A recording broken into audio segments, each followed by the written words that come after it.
All right. If you're wanting to listen to the reading, we are going to start with A. So make sure you have this pulled up. We're going to go through A, and I will read through these, and then I'll post this for you to look at or listen to if you need it. So we'll start. The Arabian Peninsula is a largely arid place with vast expanses of sandy desert, making agriculture difficult except near oases or springs.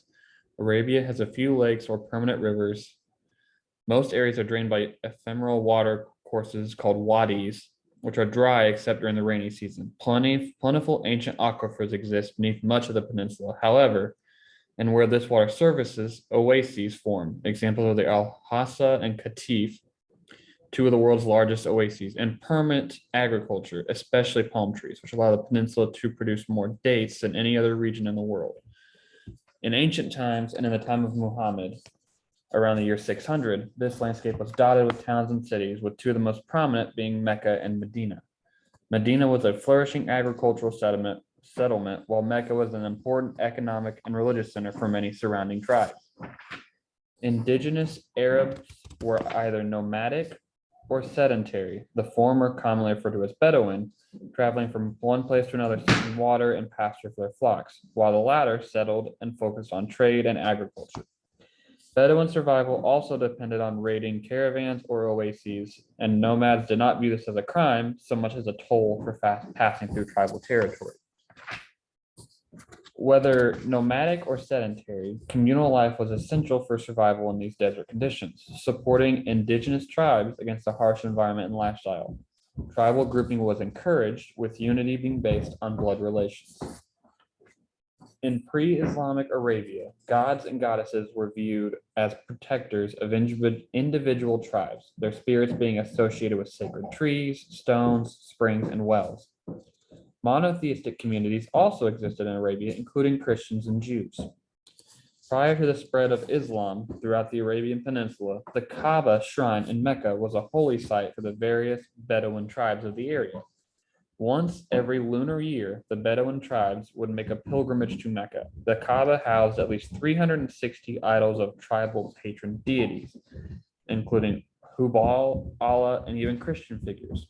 In this way, Mecca became not only the most important religious center in Arabia, but also the most important economic center as well. Setting aside any tribal feuds, pilgrims from across the desert would worship their pagan gods in the Kaaba and trade with each other in the city. This made the tribes who controlled the Kaaba very wealthy.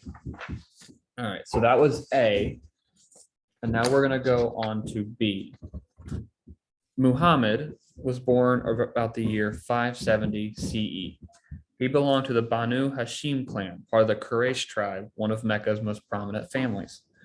Muhammad's father, Abdullah, died almost 6 months before he was born. According to Islamic tradition, soon after birth, he was sent to live with a Bedouin family member in the desert, as desert life was considered healthier for infants.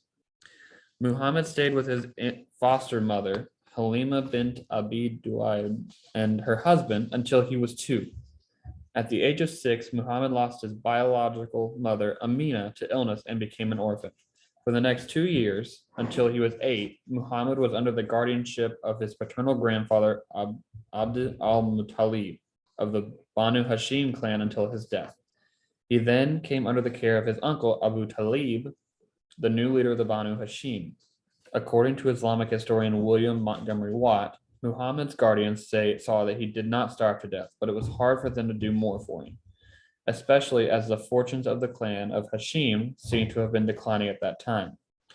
This minimal commitment was a common attitude towards orphans and often weaker members of society in Arabia during this period. In his teens, Muhammad accompanied his uncle on Syrian trading journeys to gain experience in commercial trade.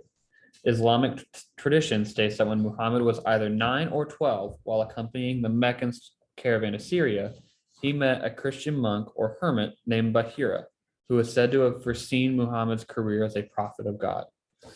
Little is known of Muhammad during his later youth. Available information is fragmented, causing difficulty to separate history from legend.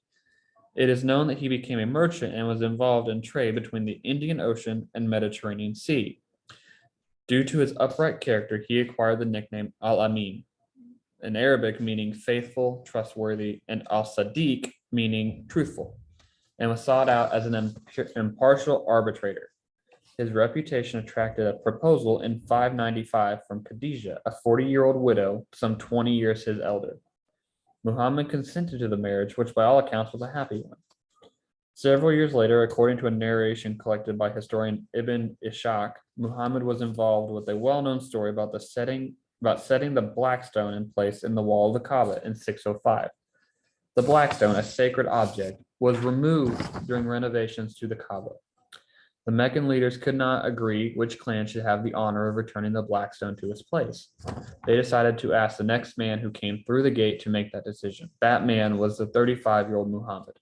He asked for a cloth and laid the black stone in its center. The clan leaders held the corners of the cloth and together carried the black stone to the right spot. Then Muhammad laid the stone, satisfying the honor of all.